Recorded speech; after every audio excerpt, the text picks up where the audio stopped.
talaga maipaghiwalay ang running mates noong nakaraang eleksyon na sina President Noynoy Aquino at Mar Rojas. Sumunod kasi si Mar Rojas sa presidente sa Jakarta, Indonesia para dumalo sa bilateral meeting. Mula Indonesia, may news to go si Emil Sumangil.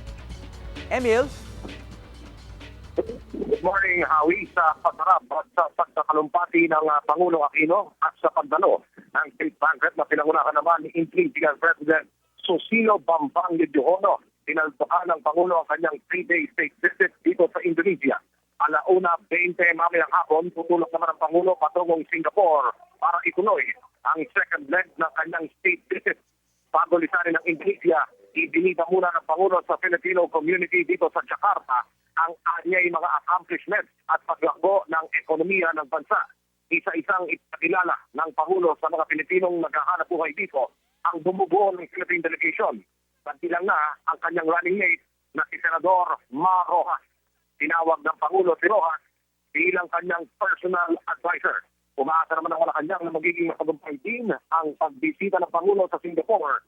Gaya-gaya na ng mainit na pagtanggap ng Indonesian government kay Pangulong Aquino. Emil Sumangil, on the go.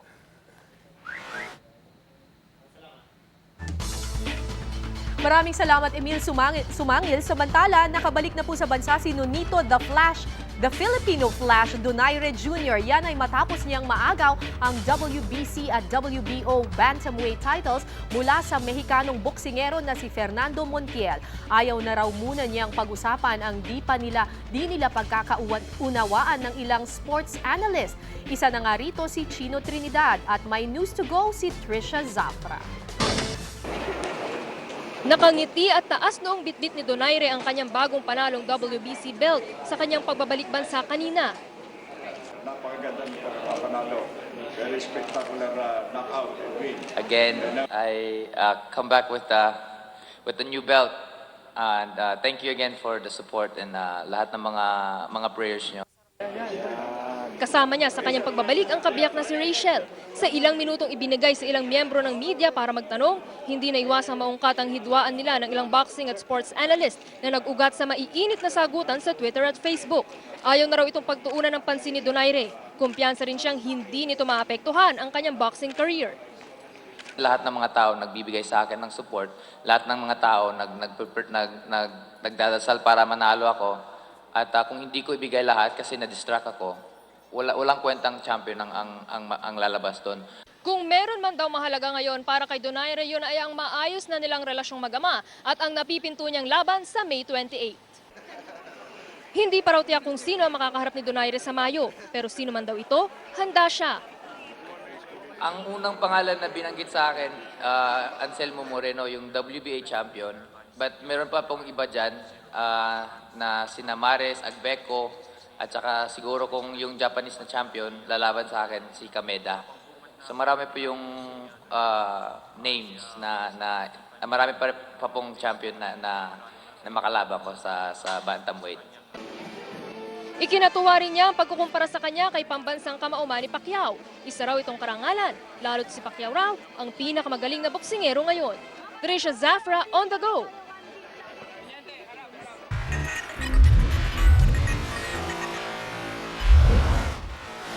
Birds of the same feather flock together. Parang ganyan ang tema ng bagong social networking website na Pinterest. Ito ay isang exclusive social networking site. Kapag meron ka ng sariling account, ay magkakaroon ka ng pinboard kung saan maaari mong ilagay ang iyong mga libangan. Maaari makita ng ibang users ang iyong pinboard at kapag pareho kayo ng mga gusto, maaari kanyang i-follow at i-repin ang iyong mga post. Sa internet sa nakaraang taon, mas marami ng users ang social networking kaysa sa search. Kaya dumadami ang mga panibagong site tulad ng Pinterest. Ang number 1 pa rin sa mga social networking site, ang Facebook.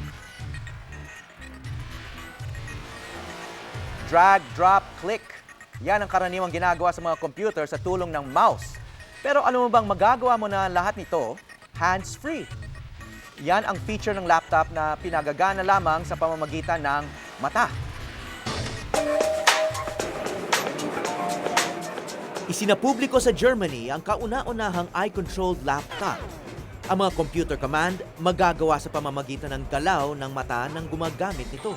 Natural user interfaces is something that is on top of all computer manufacturers' interest list today, and being able to use your gaze to scroll, flip pages, and do things like that is really natural.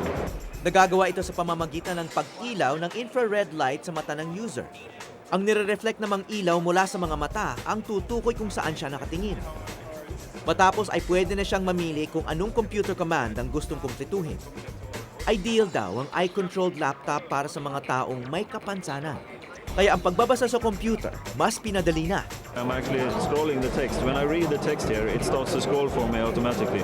So that's a way to show, well, it knows where I'm looking and it's enhancing my ability to, well, I don't need to do anything. Energy saving din ang laptop dahil kusa itong namamatay kapag na-detect na umalis na ang gumagamit nito. Bukod sa nakakalibang, marami raw gamit ang pambihirang teknolohiya. Sa ngayon, sinusubukan ding i-apply ang eye reading panel technology para sa mga sasakyan. Bubuo raw sila ng alert system para magising ang mga motoristang inaantok sa daan. Balak din daw itong ilagay sa mga security system sa mga paliparan. Sa mga science enthusiasts dyan, ma-excite kayo sa balitang ito. Naimbento na kasi sa Amerika ang isang microscope na 3D image ang ipinapakita. Kaya naman detalyado ang mga bahagi, pati na ang mga galaw ng mga microscopic subject na isinasalang dito. Ito ang Bessel Beam Plane Illumination Microscope. Imbensyon ito ni Dr. Eric Betsy ng Howard Hughes Medical Institute.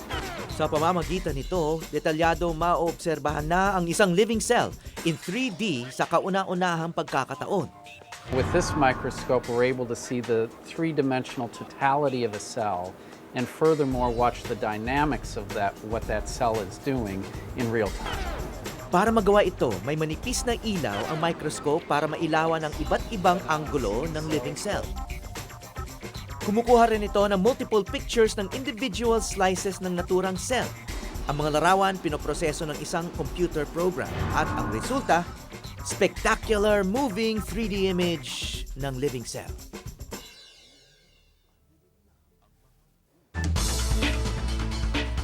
Gumawa po ng bagong Facebook page ang CEO nito na si Mark Zuckerberg. Pero hindi para sa kanya, kundi para sa kanyang aso. Ito ang Facebook page ni Beast, isang Hungarian sheepdog na noong Enero ay inadopt ni Zuckerberg at ng kanyang girlfriend na si Priscilla Chan.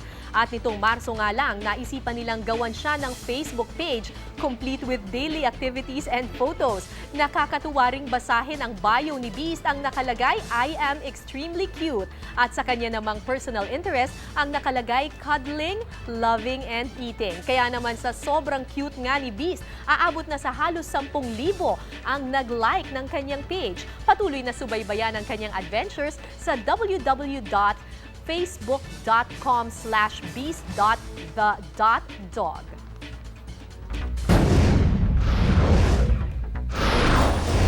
Susunod! Former California Governor Arnold Schwarzenegger magbabalik pelikula. At makeup sa mata, paano kaya ang tamang pag-apply? Yan at iba pang balita at impormasyon sa pagbabalik ng News to Go.